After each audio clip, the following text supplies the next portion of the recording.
In early 1968, United States Marines fought the North Vietnamese Army in one of the most bitterly contested battles of the Vietnam War.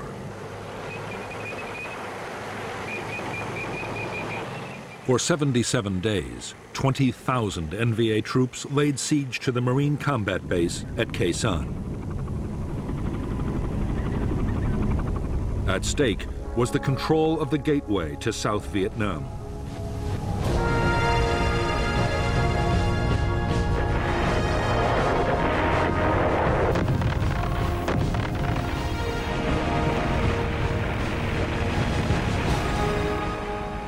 The siege of Khe Sanh was the longest single battle of the Vietnam War.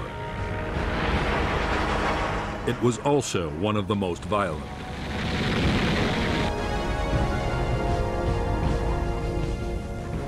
There were savage artillery duels, mass infantry assaults, and fierce hand-to-hand combat.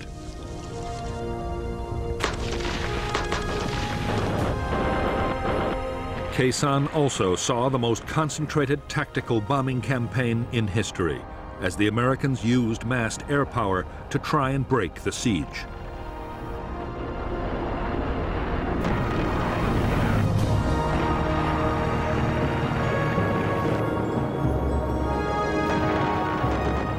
The North Vietnamese meant their attack on Khe Sanh to deliver an historic victory that would destroy the will of the United States to carry on the war.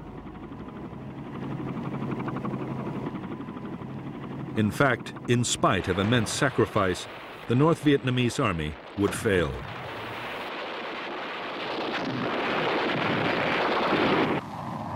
After Khe Sanh, the NVA would never again take on the Americans in a set-piece battle.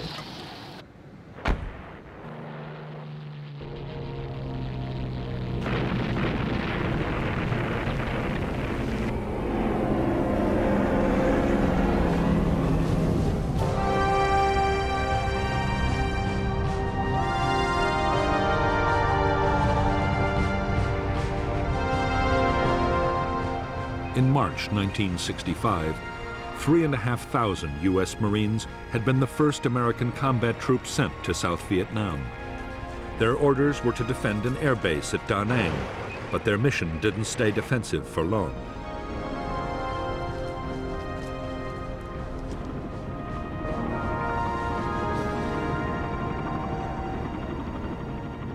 In spite of years of U.S. backing, South Vietnam was close to losing its war against communist Viet Cong guerrillas. By July 1965, Washington had decided to commit 200,000 U.S. troops to the fight, and the Marines had gone on the offensive.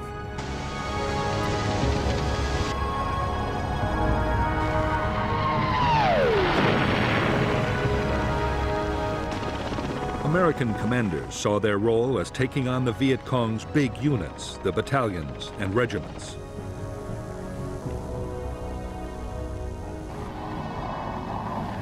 The units were well trained and had been armed with modern weapons by North Vietnam. Increasingly, the NLF's war was controlled from the north, and North Vietnam had already begun to send its own troops to fight alongside the guerrillas.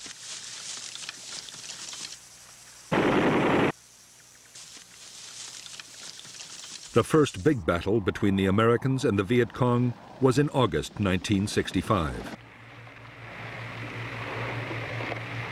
In Operation Starlight, the Marines smashed a Viet Cong regiment. In November, in the Ia Drang Valley, the 1st Air Cavalry Division battled nearly 6,000 North Vietnamese Army troops. According to General Westmoreland, the Americans killed more than 1,200 in a storm of heavy fire.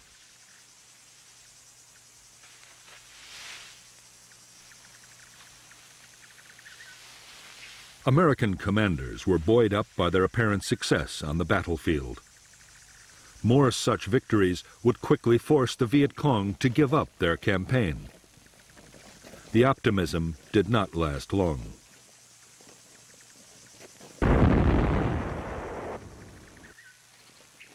By the close of 1965, the Americans were finding it impossible to make the Viet Cong fight pitched battles. Meantime, U.S. casualties were rising fast from ambushes, booby traps, and surprise attacks.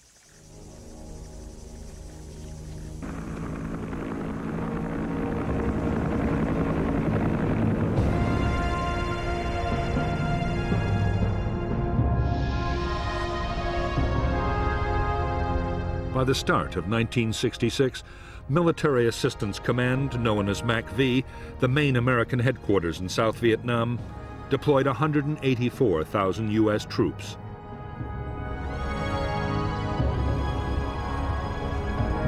Army units were concentrated in the Saigon area, in a strip along the central coast, and in the central highlands.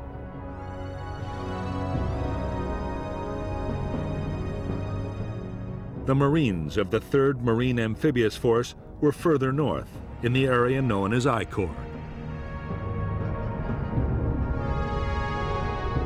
I Corps bordered the demilitarized zone, separating North and South Vietnam.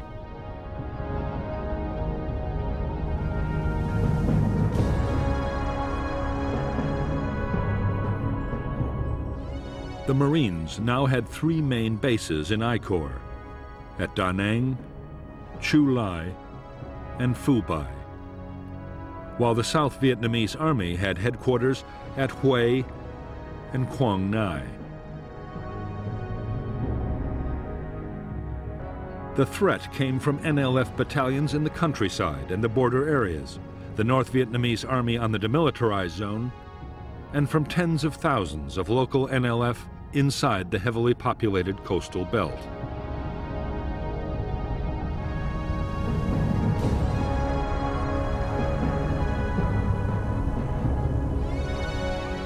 To the NLF, the coastal villages were a priceless asset. They produced vast quantities of rice which could feed the big guerrilla units in the remote interior.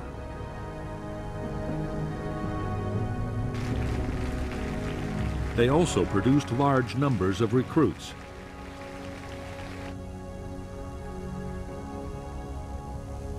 Over the years, the NLF had gained control of thousands of villages.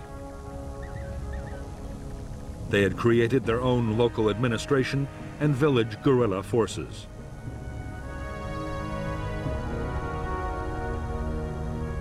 The villages also played host to the big units as they passed through on operations.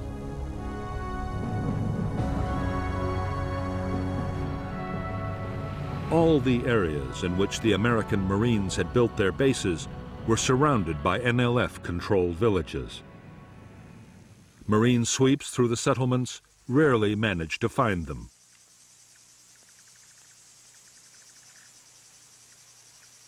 Viet Cong tactics were to pull out the main guerrilla forces and officials, leaving only snipers and booby traps behind.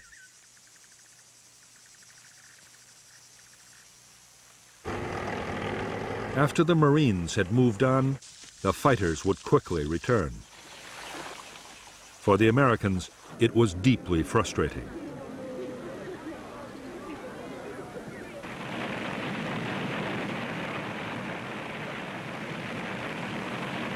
The Marines were forced to think again about how they could fight this new and unsettling kind of war.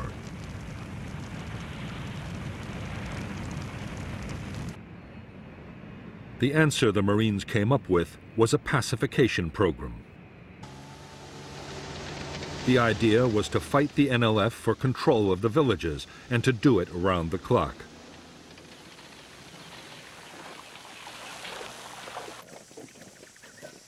Squad and company-sized units patrolled vigorously and mounted constant ambushes.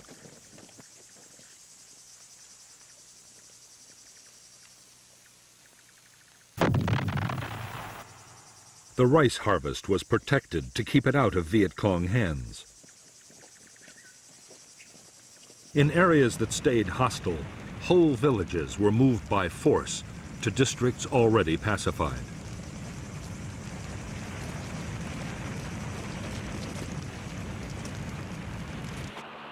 The Marines' aggressive military tactics were combined with persuasion.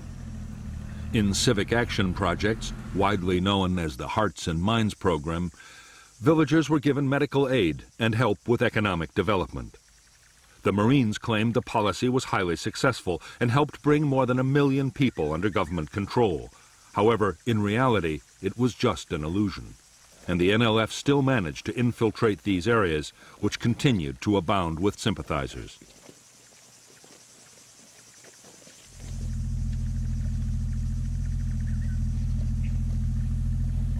The change came in mid-1966. General Westmoreland, the commander of U.S. forces in South Vietnam, had never agreed with the Marines' methods. He believed that controlling villages was a waste of highly trained and heavily armed troops. Westmoreland argued that the Marines should instead be used to pursue the enemy's big units in the remote interior.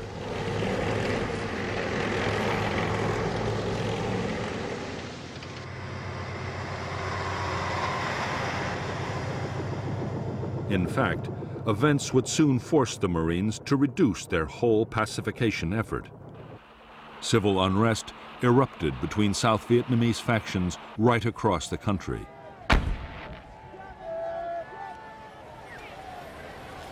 The North saw its opportunity and assembled thousands of troops poised to cross into the South.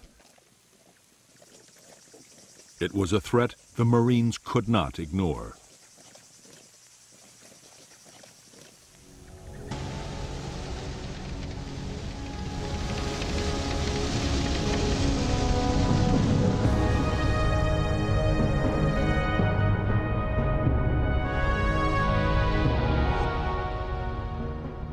The North Vietnamese Army's 324B Division crossed the demilitarized zone in late May 1966 and encountered a Marine battalion.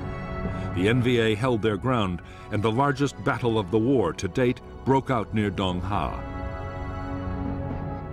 General Walt moved most of the 3rd Marine Division north, 5,000 men in 5 battalions.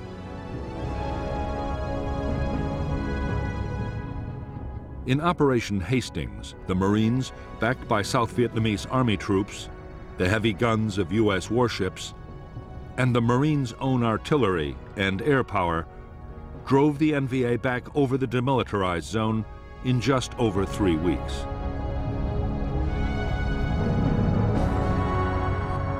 Because the Marines were forbidden to cross the demilitarized zone into North Vietnam, the 324B Division, along with elements of 2 more divisions, were able to regroup and return to the south almost at once. The Marines were forced to mount Operation Prairie, which tied up 11 battalions, nearly 10,000 troops, for a full 10 months.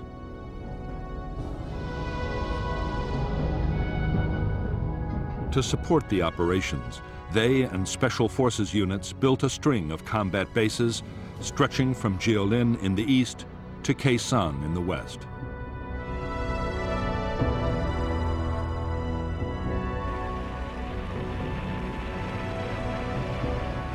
Casualties on both sides were heavy in Operations Hastings and Prairie.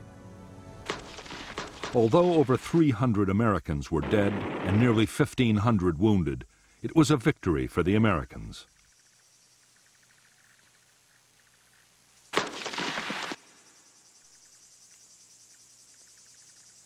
However, the NVA divisions had not been beaten. They simply slipped back across the demilitarized zone from where they could return at any time.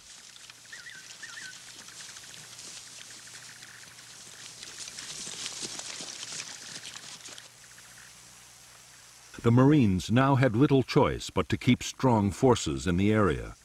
As the Americans had expected, in the first months of 1967, North Vietnamese Army units once more began infiltrating into the south.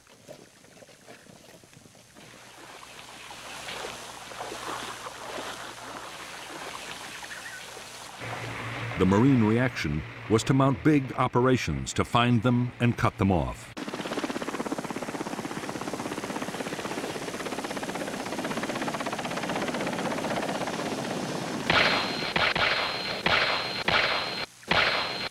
Both sides were determined to control the hilltops dominating the valley trails. The bloodiest battles of all were those fought for the hills surrounding the Marine combat base at Khe Sanh. These were 881 North and South and Hill 861, thus named for their height in feet.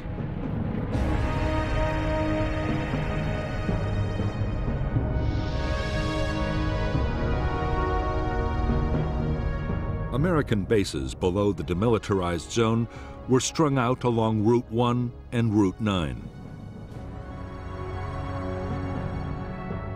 The command center was Dong Ha, while Camp Carroll and the Rock Pile were artillery bases with long-range heavy guns. On the western end of Route 9, Long Vei, a special forces camp, and the Marine base at Khe Sanh were particularly important. They dominated North Vietnamese infiltration routes into the south from the demilitarized zone and from Laos.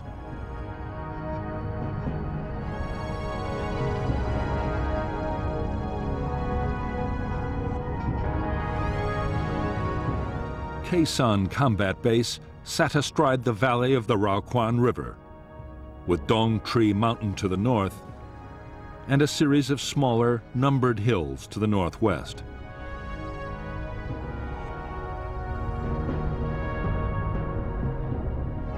In April 1967, elements of the NVA 325C Division moved onto Hills 881 North and South and Hill 861 and stormed a signal relay station atop Hill 950. They built fortifications and placed artillery to support the main effort. An infantry assault by all three of the division's regiments, more than 5,000 men. The base at Khe Sanh had been defended by only a single company of Marines.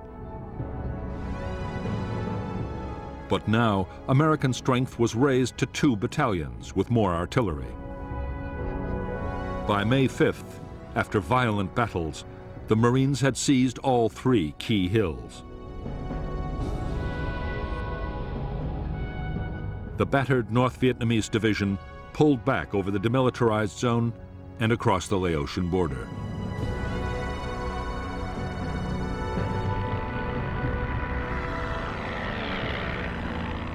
After the hill fights at Khe Sanh, the war on the demilitarized zone shifted to the eastern sector.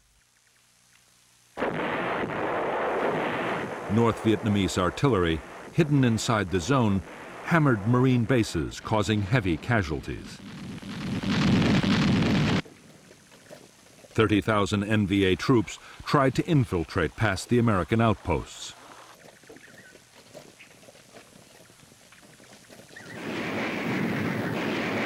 In July 1967, there was heavy fighting near Con Thien, killing 1,300 NVA troops.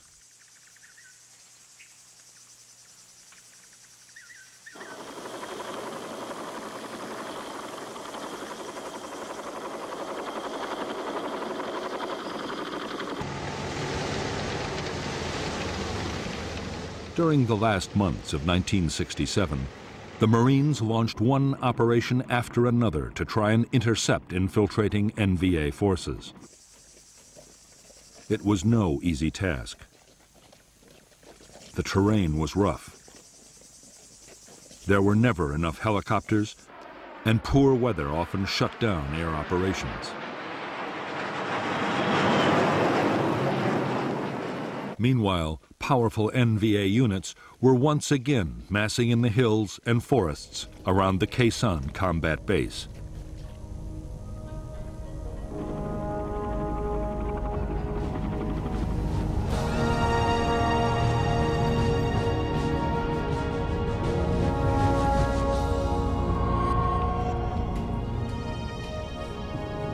Since the start of the conflict, North Vietnamese leaders had been arguing bitterly about how best to win the war in the south. The president, Ho Chi Minh, was by now aging and in poor health, but he still had enormous influence.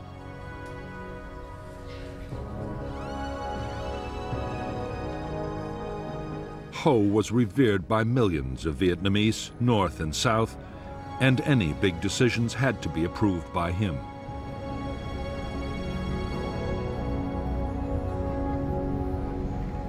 For the last 2 years, Ho had supported a cautious approach to fighting the war.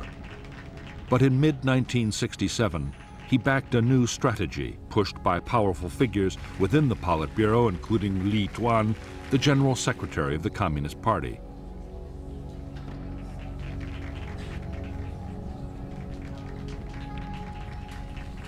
The plan was to mount an all-out offensive against the cities and towns of the South.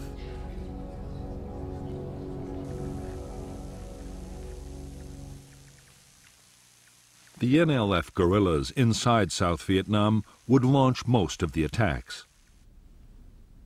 But General Giap, North Vietnam's defense minister, planned to add a distinctive touch of his own. He meant to pit North Vietnamese army troops directly against the Americans at Khe Sanh in a major set-piece battle.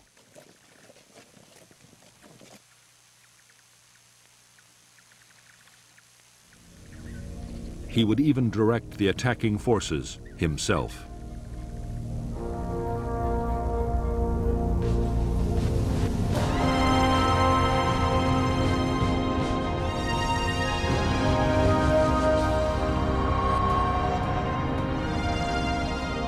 Throughout 1967, the U.S. President Lyndon Johnson had been under pressure from his military advisors to intensify the war in Vietnam.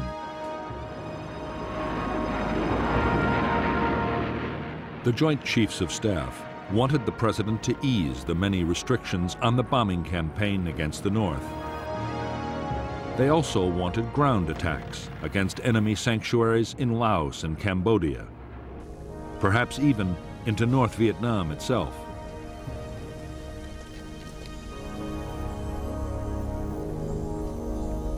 Without such measures, they could see no prospect of victory soon.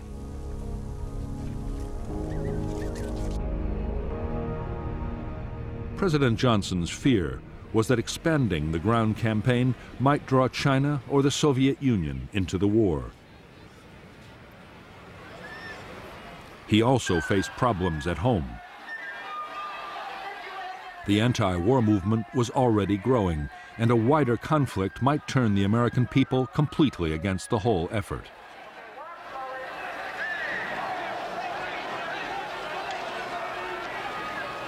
The last thing the president wanted to hear was that the communists were preparing for a major offensive. But General Westmoreland, the commander of U.S. forces in Vietnam, was warning that a large-scale attack might be on the way. Westmoreland believed that the North Vietnamese army was preparing a big push into the south, and that its first target might be the Marine combat base at Khe Sanh.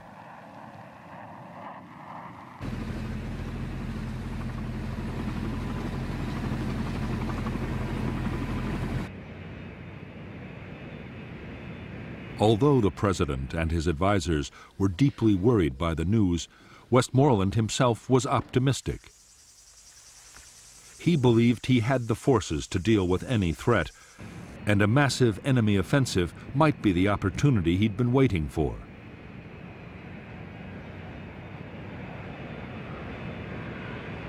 If the North Vietnamese army came out into the open to fight pitched battles, there was a real chance of a decisive American victory.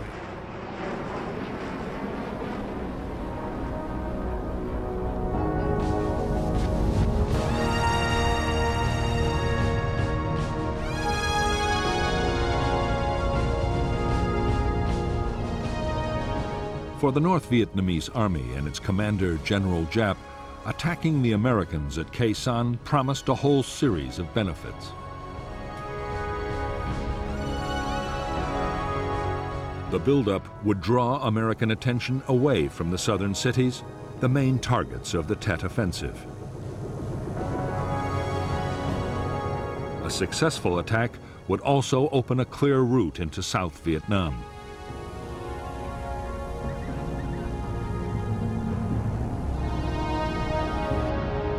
A victory at Khe Sanh might also bring another, even more valuable prize: The U.S. Marines defending the base were an elite force, and crushing them might damage American morale beyond repair. In 1954, 13 years previously, General Giap had inflicted just such a defeat on French colonial forces at Dien Bien Phu.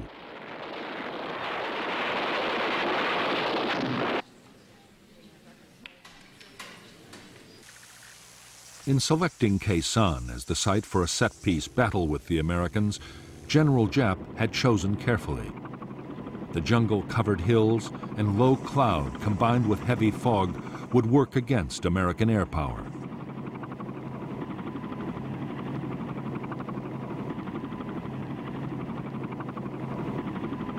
And while his own troops were close to supplies and reinforcements, the Americans could be cut off from any outside help.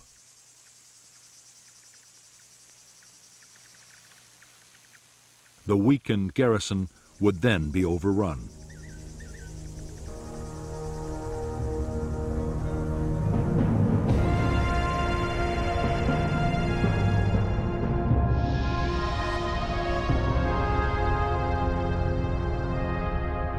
From March 1967, the Americans had succeeded in sending heavily armed convoys down Route 9 to Khe Sanh.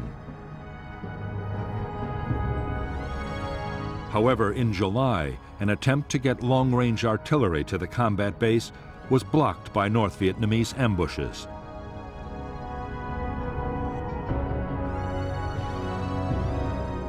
Soon, the NVA had closed the road completely, and the first phase of the campaign against Khe Sanh was completed.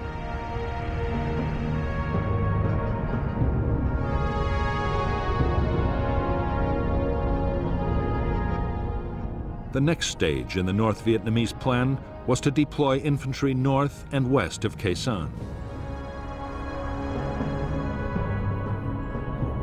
The units to the north would capture the hills overlooking the base and place artillery to bombard the Americans and destroy their airfield.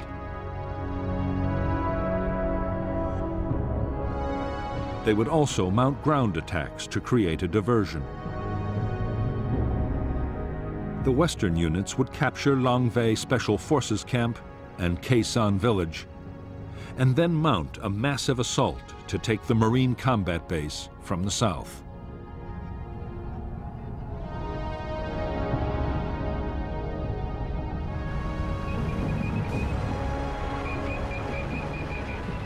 A vital ingredient of General Giap's plan was to soften up Khe Sanh and its surrounding hill outposts with massive artillery bombardments. It was vital to prevent American aircraft from finding and destroying the guns, mortars, and rocket batteries before the attack.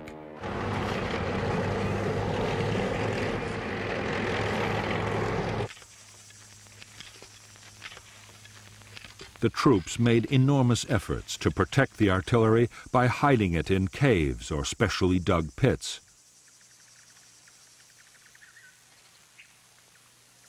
They sighted huge numbers of anti-aircraft guns to drive away inquisitive reconnaissance planes, while everything was hidden by elaborate camouflage.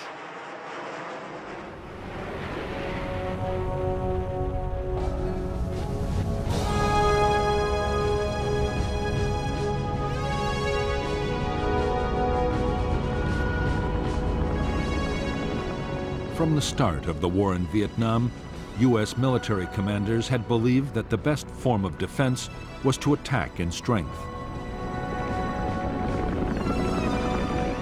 When reconnaissance detected a large enemy force, U.S. troops would be helicoptered in to surround and destroy it.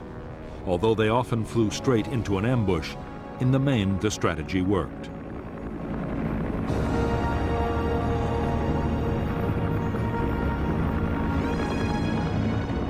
The problem with the American tactics was that they needed ever-increasing numbers of troops and helicopters.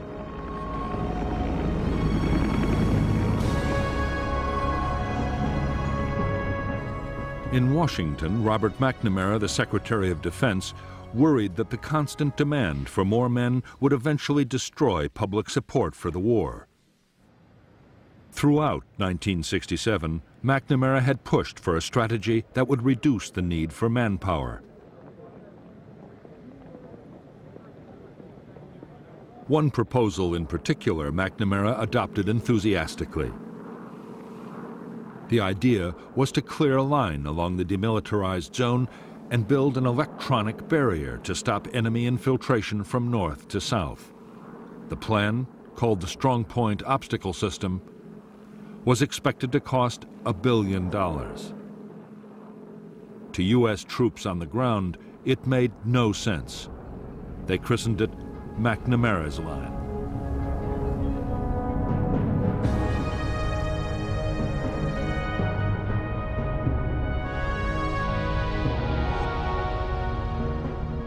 Because the eastern part of the demilitarized zone was flat ground, the area was given the first priority for defense. The plan was for 9 strong points, including Con Thien and Jiaolin, linked by fencing, minefields, and electronic detectors. West to Khe Sanh, U.S. bases would act as anchors for short strips of line, blocking all the likely approaches. Artillery would cover the whole area.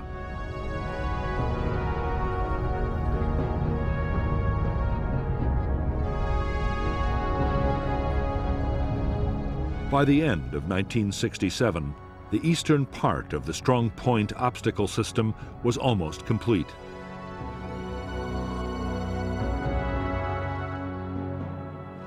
American planners hoped the new defense would at least channel the North Vietnamese into the more difficult hilly terrain guarded by the rock pile and Khe Sanh. In the future, when those bases too were part of the system, military commanders saw them playing a particularly important role. If full-scale ground operations were ever launched into Laos, the barrier would protect the Americans from flank attacks.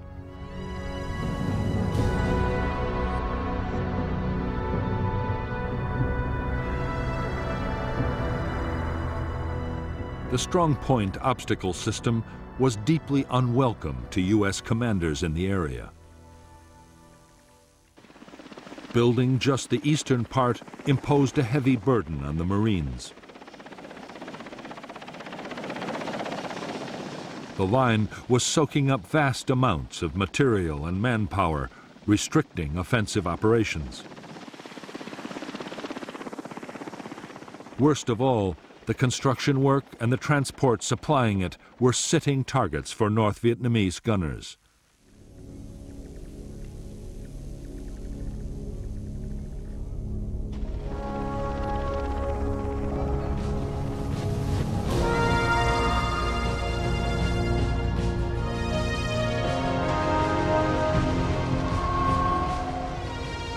Altogether, the North Vietnamese army numbered just under 470,000 troops in 12 divisions and 100 independent regiments.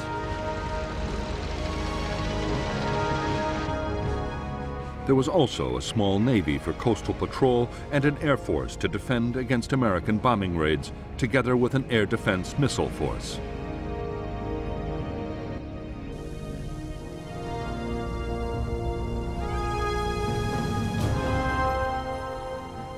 China had also committed 50,000 advisors and engineers to repair damage done by American bombing and so free North Vietnamese troops for combat operations.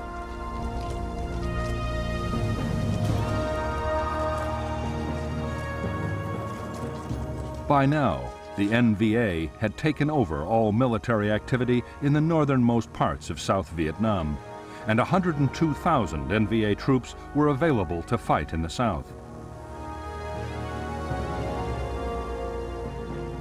All the same, the planned Tet Offensive was not meant to depend heavily on the Northern Army. The southern guerrillas, the Viet Cong, would do most of the fighting, and just over a quarter of NVA units in the south were to be committed to Tet. The rest would either be held back as a reserve or thrown into the battle against the Americans at Khe Sanh.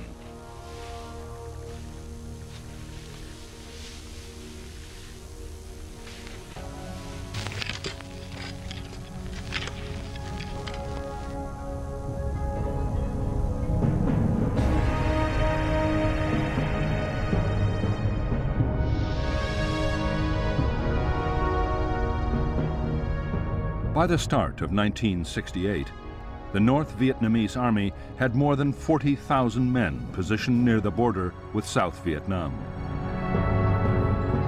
One division was to launch attacks down the east coast to take Da Nang and other important centers. 4 divisions and 2 regiments were massed for the assault on Khe Sanh and for follow-up operations to seize the northern provinces.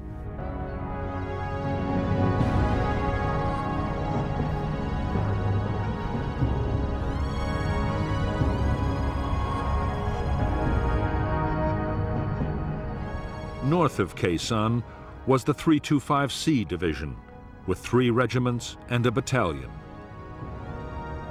The elite 304th Division was south of the base.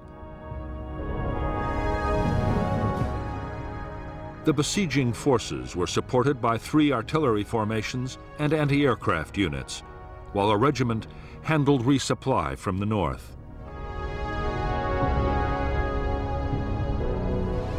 Further east, another division was placed to threaten the American artillery base at the rock pile, to keep Route 9 cut, and to act as reinforcements.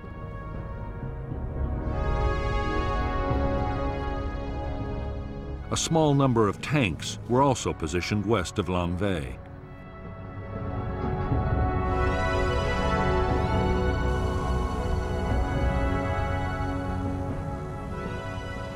If the battle for Khe Sanh was to end in victory, General Giap and his planners knew that an uninterrupted flow of supplies would be the key.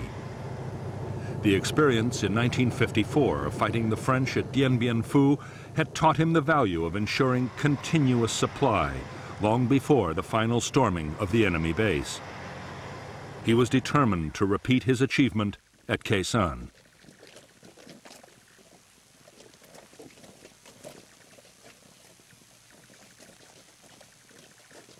To get ammunition, food, and materials to the forces attacking Khe Sanh, Giap ordered the building of 2 new roads.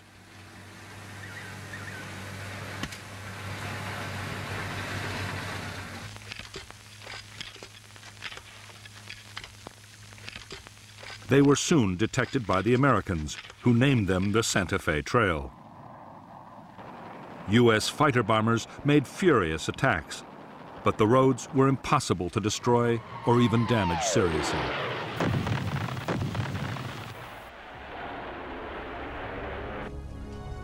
The Santa Fe Trail was heavily camouflaged and fully equipped with bunkers, storage depots, and way stations. The roads were protected by heavy anti-aircraft cover. Already, supplies had been built up near Khe Sanh for between 60 and 90 days of sustained combat.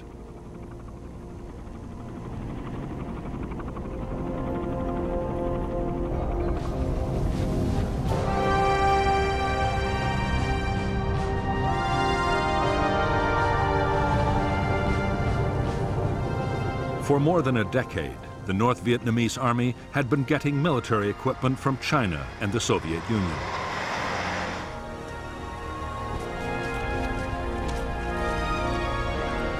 The best NVA divisions were extremely well armed. The rugged and effective AK-47 assault rifle was perfect for the harsh battlefield conditions of Vietnam.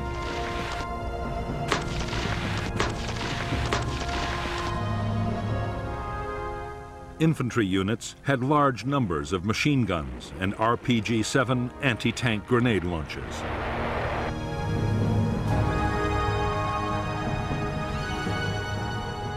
The main defense against American air power for the troops around Khe Sanh was the Soviet K-38 heavy machine gun. Near special installations, the NVA anti-aircraft units were armed with 37mm anti-aircraft cannons, a menace even to the fastest American jets.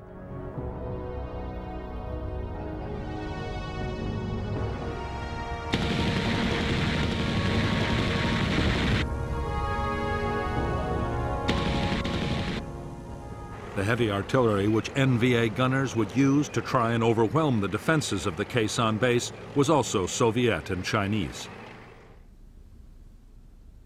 The 130mm field gun had a range of 19 miles, further than any comparable American gun. U.S. troops rated it the best all-round artillery piece on the Vietnam battlefield.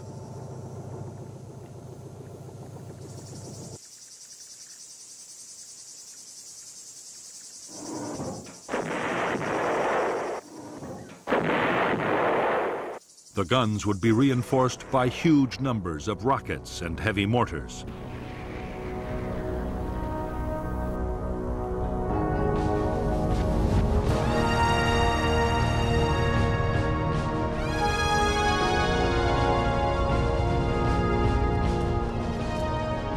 The troops of the North Vietnamese Army were recognized even by their American enemies as first-class soldiers.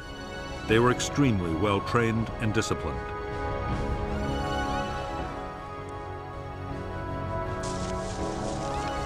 They were skilled in tactics, and their morale and determination often seemed to the Americans to border on the fanatical.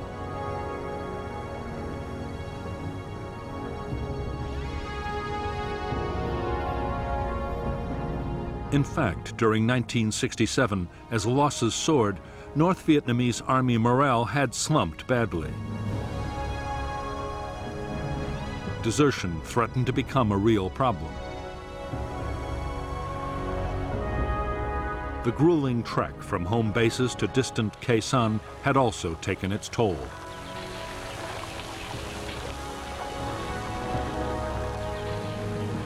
American bombing was a constant danger, and diseases, particularly malaria, were rife. Most of the NVA soldiers who were massing to attack Khe Sanh were from the coastal lowlands of North Vietnam and found life a misery in the sodden, insect-infested jungles, as did their enemy.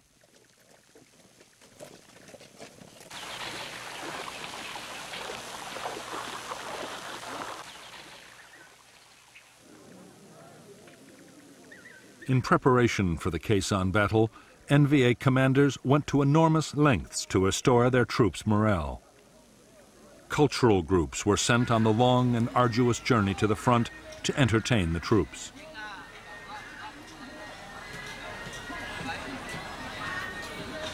The message was simple and was reinforced at every opportunity by political officers. The coming campaign would deliver the victory they had hoped for so many years.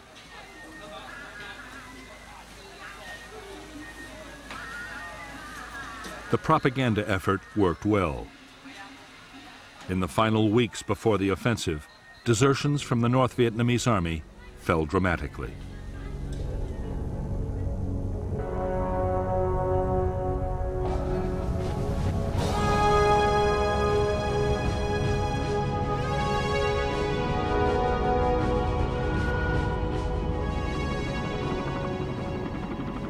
In late 1967, 73,000 of the almost 500,000 American troops in South Vietnam were United States Marines. They were under the command of the U.S. Navy Pacific Fleet Headquarters in Honolulu, but operational control was with General Westmoreland's Military Assistance Command in Saigon.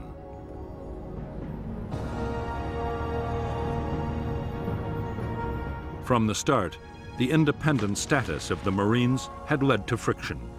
Often they were accused by the Army and the Air Force of fighting their own private war.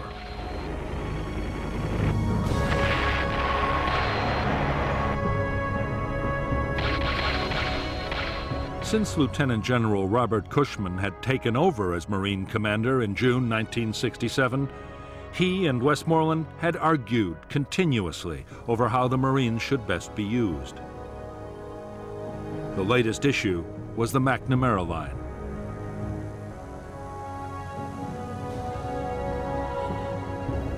The idea was strongly opposed by the Marines, but Westmoreland had become a strong supporter.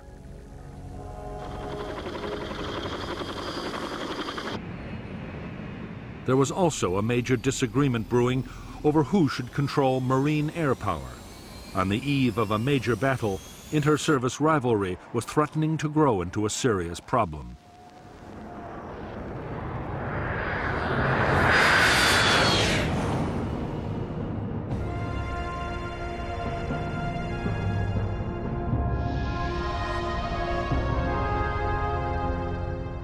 American units in I Corps were commanded by the 3rd Marine Amphibious Force with its headquarters at Da Nang. The force controlled the 1st and 3rd Marine Divisions and elements of the 5th, along with the 23rd Army Division, 2 Army brigades, and a squadron of armored cavalry. The South Vietnamese Army deployed 2 divisions and an infantry regiment in I Corps, and there was also a brigade of Korean Marines.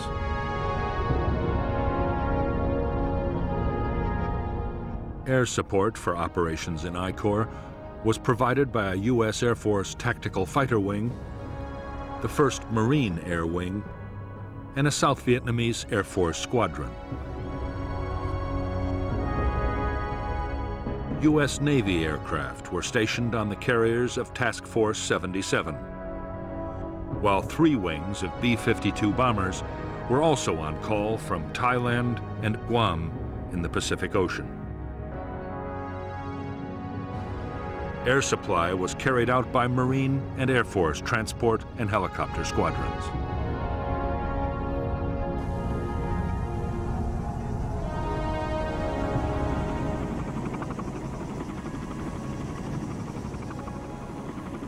As more than 100,000 men, half of all U.S. combat units in South Vietnam, had been concentrated in I Corps, the supply system had been strained to the limit. On the DMZ alone, ammunition consumption was running at 25,000 artillery shells a month.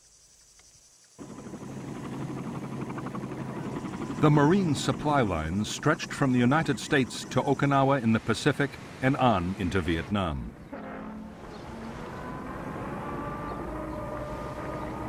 The U.S. forces required 21,000 tons of food, ammunition, fuel, and general supplies daily. As a result, there was a constant stream of ships and air freight into Da Nang.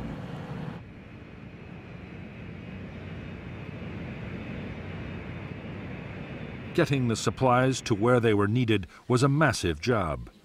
Vietnam was the first war to see computers used to control supplies. The requisitioning system handled over 80,000 different items, from boots for the men to spares for helicopters.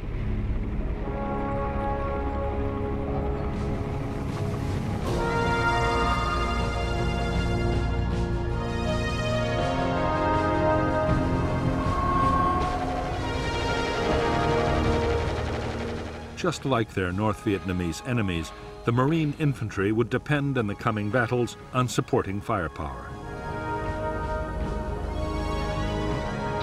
They had large numbers of medium and heavy mortars.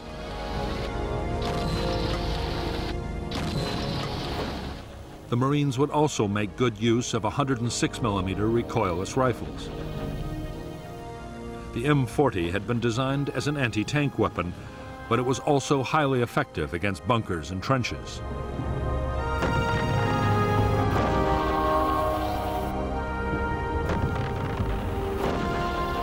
Marine bases always had their own standard 105mm artillery pieces. The guns had a range of 7 miles. Some bases, including Khe Sanh, also had powerful 155mm howitzers. They could lob a heavy shell over 9 miles at a rate of 4 rounds a minute. The base could also call in supporting fire from the Army's huge 175mm self-propelled guns. These weapons could fire a 170-pound shell 23 miles, just enough to reach the Khe Sanh area from the rock pile or Camp Carroll.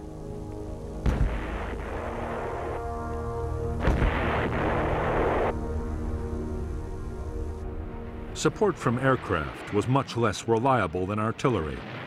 Air operations could be shut down completely by bad weather. But in the right conditions, fighter bombers could bring devastating firepower to the battlefield. A-4 Skyhawks, operating from carriers in the Tonkin Gulf or from marine airfields, could be over the Khe Sanh area in less than 30 minutes with 1.5 tons of bombs.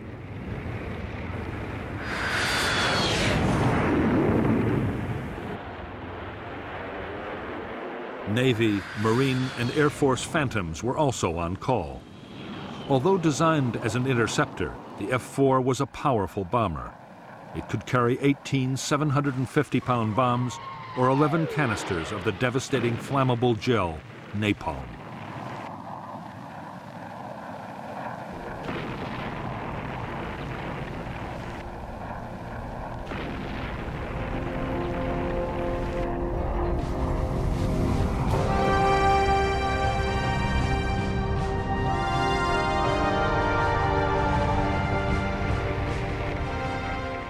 As an elite formation which could attract recruits of the highest quality, the United States Marines had for years been an all-volunteer force. Vietnam had forced a change.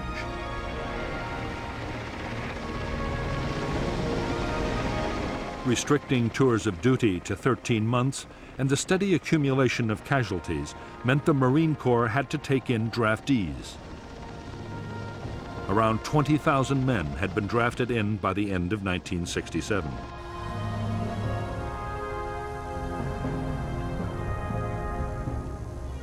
Basic training had been cut too, down from 12 to 8 weeks. There was also a severe shortage of skilled personnel, particularly helicopter pilots.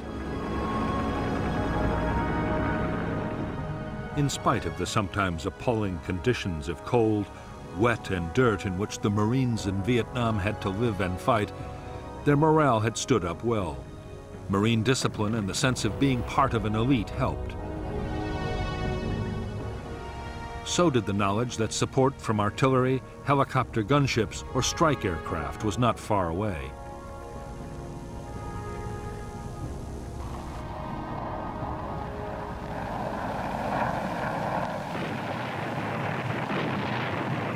But nothing helped the morale of the men as much as the superb medical evacuation and treatment system.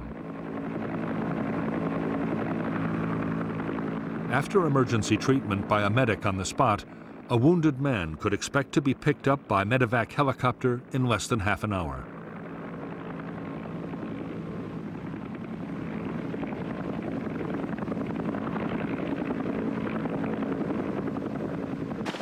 The crews of evacuation helicopters were among the most admired troops serving in Vietnam.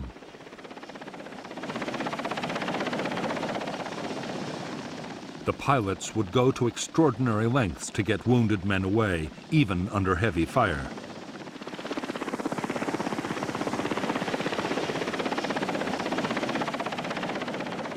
In I Corps, evacuation was to one of 3 field hospitals or to the main hospital at Da Nang. There were also 2 fully equipped Navy hospital ships, each with more than 500 beds. So effective was the Marine medevac system that 99% of evacuated Marines survived their wounds.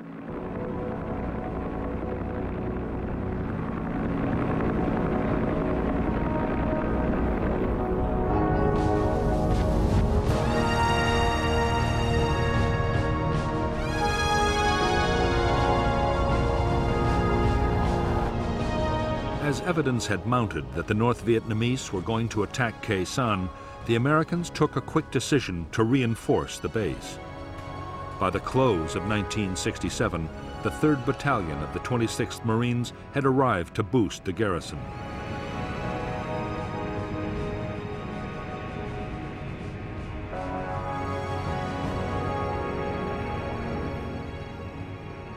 New bunkers, quarters, and perimeter defenses had to be built fast. Building materials that were meant for the McNamara Line were quickly diverted to Khe Sanh. Only days after the new Marine unit had arrived at Khe Sanh, it launched a major search and destroy operation towards the border with Laos. The Marines discovered North Vietnamese weapons caches and fresh trails. but not a single enemy soldier opened fire. Unknown to the Americans, the 30,000 NVA troops all around were under strict orders to avoid all contact.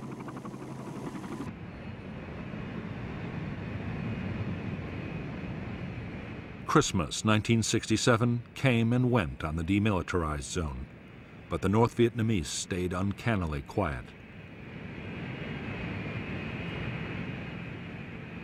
However, there were signs of intense NVA reconnaissance around Khe Sanh.